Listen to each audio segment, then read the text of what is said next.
ছাদে এবার অনির্বাণের দেওয়া সকল স্মৃতি মুছে দিল অনির্বাণের মা। হ্যাঁ বন্ধুরা, ভিডিওতে লাইক দিয়ে দেখতে থাকুন। অনির্বাণের মা রাইকে গঙ্গার ঘাটে টেনে হিচড়ে নিয়ে গিয়ে রাইকে গঙ্গাতে চান করানোর কথা বলে যখন রাইকে গঙ্গার ধারে নিয়ে বসিয়ে রাইয়ের শাখা পলা নিজ হাতে ভেঙে দিয়ে রাইয়ের সিঁতুর জল দিয়ে মুছে দিয়ে বলতে থাকে যে এবার থেকে তুমি আর আমার বাড়ির অংশ না, কারণ অনেক সহ্য করেছি তোমাকে, তুমি আমার অনেক স্ত্রী বলে তোমাকে এত দিন আমি বাধ্য হয়েছি মেনে নিতে, ও বাড়িতে রাখতে, কারণ আমি আমার ছেলের উপরে কোনো কথা বলতে পারিনি, কারণ আমার ছেলেটা তোমাকে পাগলের মতন ভালোবাসতো।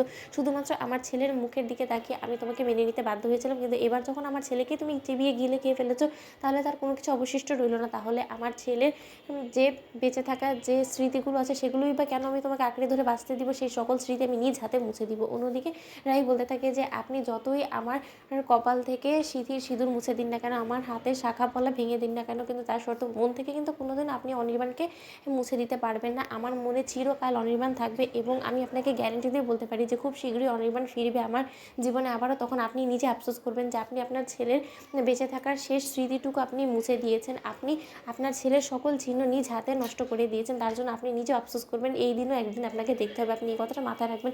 ঠিক সেই সময় নীলু বলতে থাকে যে দিদি ভাই, তুই কার সঙ্গে কী কথা বলছিস বল তো? মানছিস যে তোর মনের অবস্থা ভালো না, কিন্তু তাই বলে তুই তোর শাশুড়ি মায়ের সাথে কী ভাষায় কথা বলছিস সেই কথা তুই ভুলে গিয়েছিস।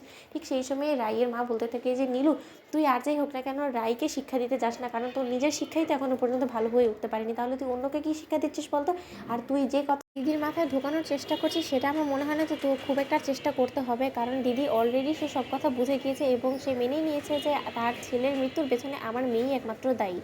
অন্যদিকে অনির্বাণের মা যখন বলতে থাকে যে এবার আপনাদের বাড়ির মেয়েকে আপনাদের কাছে নিয়ে রাখুন, এরপর থেকে আমার বাড়িতে আর আপনার মেয়ের কোনো জায়গা হবে না। ঠিক সেই সময় রাই অনির্বাণের মায়ের হাত ধরে বলতে থাকে যে এত সহজে তো আপনারা আমার কাছ থেকে পিছা ছাড়াতে পারবেন না, কারণ আপনার ছেলেকে আপনারা মৃত বলে ভেবে নিল, আমি কিন্তু এখনও পর্যন্ত তাকে মৃত বলে ভেবে নিইনি। তার থেকে বড় কথা, আমি কিন্তু আপনার ছেলের একটা অতীত থেকে শুরু করে বর্তমান ভবিষ্যৎ সব কিছুই ছিলাম, আর তার জন্য সেই সুবাদে আপনার বাড়িতে আপনি আমাকে আশ্রয় দিতে চান বা না চান, আমি কিন্তু আমার স্বামীর দেওয়া অধিকারই এখনও পর্যন্ত সেই বাড়িতে অধিকার ফলিয়ে থাকতে পারি। তাই আপনি আমাকে ঘাড় ধাক্কা দিয়ে বার করার কেউ না, সে কথাটা আপনি ভুলে যাবেন না, কারণ সেই বাড়িটা আমার স্বামীর নাকি আপনার স্বামীর। তখন এই কথা বলা মাত্র অনির্বাণের মা চমকে ওঠে এবং বলতে থাকে যে ও সেই লোভেই তাহলে তুমি আমার ছেলেটাকে মেরে ফেলেছো, কারণ তুমি খুব ভালো করেই জানো যে আমার ছেলেকে মেরে ফেলা মাত্রই তুমি আমার ছেলের সকল প্রপার্টি আত্মসাৎ করে ফেলতে পারো, কারণ আমার ছেলের সব কিছুর মধ্যে তো অ্যাক্সেস একমাত্র তোমারই ছিল, আর সেই লোভে পড়েই তুমি আমার ছেলেটাকে মেরে ফেলেছো। তুমি এতটা তোমার চাহিদা ছিল, তুমি সেটা আমাকে বললেই তো পারতে, আমি আমাদের সকল প্রপার্টি তোমার নামে ট্রান্সফার করে দিতাম, কিন্তু শুধু আমাদের ছেলেটাকে কেন আমাদের কাছ থেকে কেড়ে নিলে? রাই বলো, আমি তোমার এগেনস্টে পুলিশে কেস করবো। তখন রাই বলতে থাকে যে যা ইচ্ছা করে নিন, কিছু আমার যায় আসে না। তো বন্ধুরা, লাইক কমেন্ট শেয়ার করে সাবস্ক্রাইব করতে ভুলো না।